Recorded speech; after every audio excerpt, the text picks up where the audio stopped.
Bagi teman-teman juga yang ada di YouTube, dukung channel-channel dakwah, terus subscribe. Bukan cuma channel saya, semua channel yang bermanfaat, semua channel dakwah yang baik. Dukung akhi dan ukhti. Ruqyah ini adalah pengobatan ala Nabi Muhammad SAW, tapi ruqyah syariah. Ya, baca ayat-ayat dan doa yang Nabi SAW ajarkan dengan cara meruqyah. Meruqyah diri sendiri boleh, meruqyah keluarga boleh, meruqyah rumah boleh, meruqyah tempat kerjaan boleh. Caranya adalah membaca ayat-ayat dasar, ada 6 ayat dasar ruqyah: Al-Fatihah, ayat kursi, Al-Kafirun, Al-Ikhlas, Al-Falaq, An-Nas.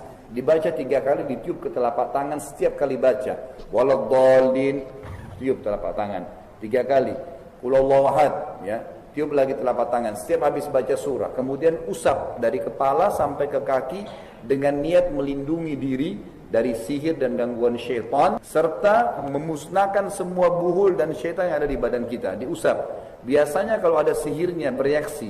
Jadi kadang-kadang kalau di tangan kita sedang usap lalu kemudian merinding, atau ada orang yang di perutnya diusap tiba-tiba mual mau muntah, itu kan ada reaksi muntah. Kadang-kadang kalau ada yang kesurupan tiba-tiba jinnya kesakitan teriak seperti itu berarti ada reaksi. Dia harus follow up terus, diruqyah terus dirinya minimal 2 minggu terus diusapin. Tidak usah gantungkan diri pada peruqyah, tapi ruqyah diri sendiri. Kedua, bisa mengambil air minum di galon, air galon, ataupun air ember besar, ya. Kemudian ditaruh daun bidara. Kalau tidak tahu bisa di-search di Google, tulis daun bidara. Di Jakarta itu namanya apel India. Sunnah Nabi SAW mengambil 7 lembar daun bidara. Kalau kita sekarang di blender, kalau zaman dulu diulek, di blender saja, dicemplungin ke air minum, dicemplungin juga ke air bak tadi. Kemudian dibacain ayat ruqyah tadi. Sambil baca waladdallin, tiup atau sedikit diludahin. Ludah kecil ya. Selesai dibacakan ayat ruqyah, air minumnya dirutinkan minum. Kemudian air yang di bak itu dipakai mandi, tapi caranya ambil 1 gayung saja. Airnya diambil diusap di badan yang tidak enak. Tadi misalnya sering merinding punggung. Karena biasa orang kalau kena sihir itu yang paling sering bagian kepala sama punggung merinding, perutnya tidak enak, kakinya berat melangkah. Itu paling sering. Maka tempat-tempat ini biasanya langsung peka kalau ada sihirnya. Diusapin terus dengan air tadi, digosok-gosok, jadi bukan digebiar-gebiar. Setelah selesai digosok baru bisa mandi seperti biasa. Jalankan juga ini kurang lebih 2 minggu. Kemudian juga boleh kalau rumah sering bertengkar suami istri, anak sering gelisah, sering mimpi-mimpi buruk. Ini semua terjadi biasanya karena di rumah ada buhul atau ada syaitan.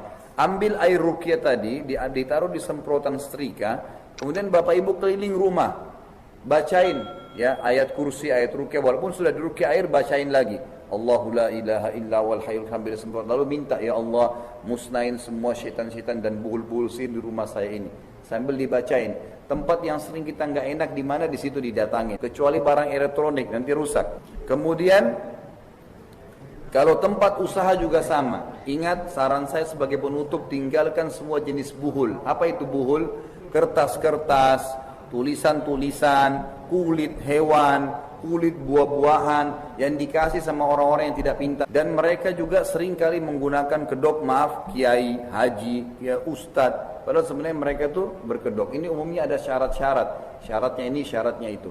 Ini buhulnya perlu diketahui walaupun tulisan bahasa Arab. Jangan ditempel. Karena Nabi SAW tidak pernah nempel-nempel tulisan di rumah beliau. Seringkali, subhanallah, saya pernah di rumah kakak saya pribadi, ada di atas pintu rumahnya tulisan kertas.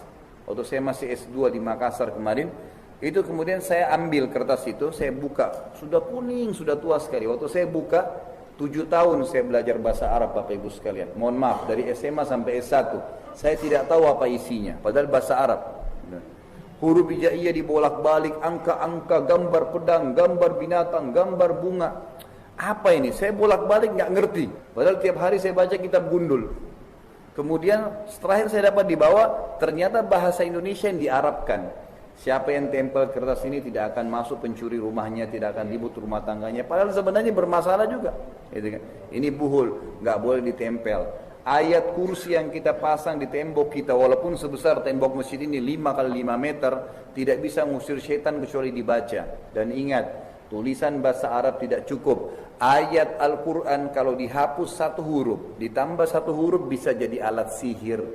Seperti misal wal asr, wa al asr, ayat Quran itu kan. Tapi kalau Bapak Ibu hapus satu huruf saja, ya, atau alif lamnya dihapus, wa asr, sudah jadi alat sihir. Atau ayat-ayat Quran sering di Indonesia terjadi nih, dibaca tengah-tengahnya dimasukkan nama orang atau bahasa daerah lalu disambung, ini jadi alat sihir juga. Ini harus ditinggalkan.